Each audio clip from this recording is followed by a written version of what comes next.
Hey everyone, this is a lesson outline I've designed involving a video game I've used in the classroom before. The name of the game is Pyramid Builder, and I've used it to teach social studies with my sixth grade students. So before I go into the outline, I thought I would share a little bit about the game. The game is put out by the BBC, and so it's very historically accurate. In the game, players are in charge of making decisions about building a pyramid. The object of the game is not only to build a pyramid, but to build a pyramid as fast as possible. And so some of the decisions that players make include location of the pyramid. And so I can click on this and gain more information, but for the purpose of this, I'm just going to click it and choose this, the angle, building materials, among many other things.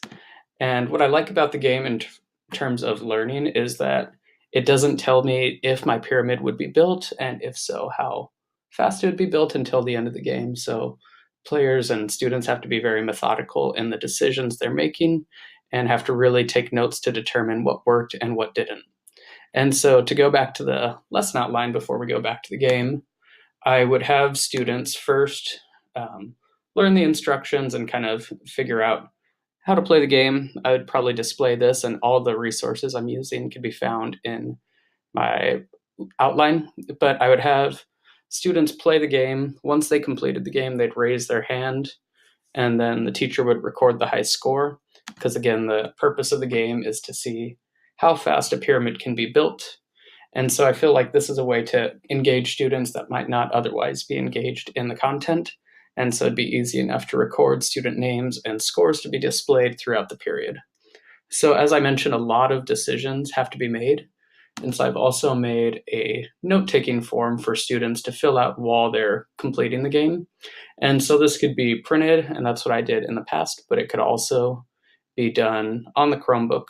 But again, decisions that have to be made include location, angle, building materials, foundation, regarding the workers, not only what percentage of different workers you're going to have, but the food that they'll eat, the food rations, their living supplies, the day of rest, and incentives. And so, again, a lot of decisions go into this game.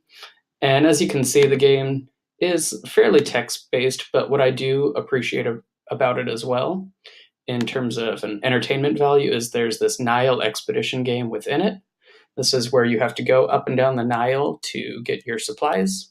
And so if I hit next, I can find out about the Nile and about what could go wrong there. But I can send my second in command, which is bypassing this. But most students, I find, prefer to begin the Nile expedition. And so then within this educational game is a very entertaining, brief game where you steer a boat through the Nile, avoiding reeds, rocks, hippos, crocodiles, and all sorts of things.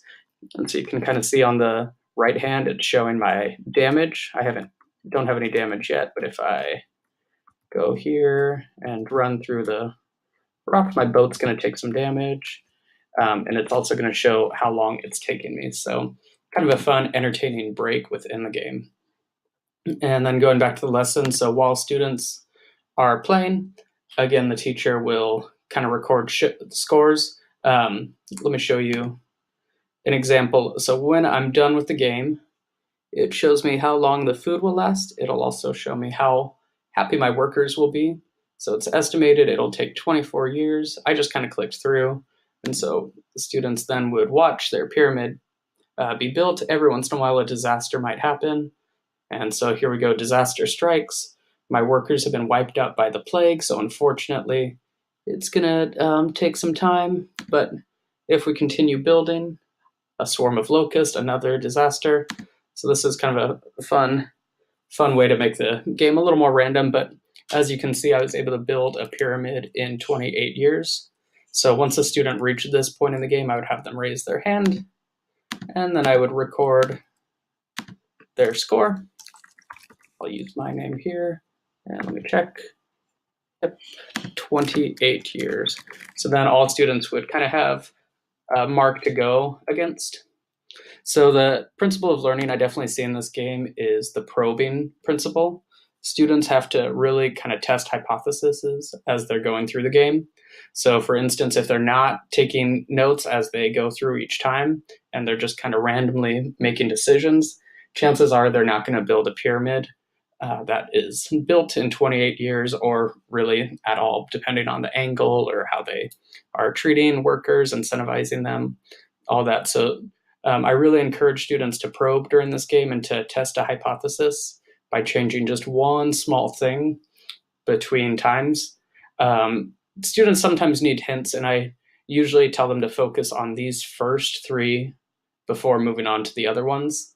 These ones definitely control how happy the workers are and how motivated they are. But if they choose the wrong location, angle, or building material, there's very little chance of them being able to complete a pyramid. And so I really like the replay value. It takes students maybe 5 minutes to complete the game. However, there's that competition piece of the high score as well as just kind of personal best. And so after students have had maybe 25, 35 minutes of playing the game, I've also created a brief little assessment where students would write a paragraph, which is my objective for this particular lesson, that would include at least 5 details about how the Egyptian pyramids were built, kind of giving them this hint too about thinking about some of the parts from the game that they could use, as well as giving them the ability to use their notes. So just a very brief assessment to make sure that students, while they're having fun with the game, are actually learning something related to the content. And then for teachers, I've incorporated just a rubric that they could use to score that paragraph. So a pretty simple lesson, but I found that when I did it this year, students were really motivated, especially by the high score, and really seemed to enjoy the game. So if you have any questions or comments about the game or the lesson outline, let me know and I'll be happy to get back to you. Thanks for watching.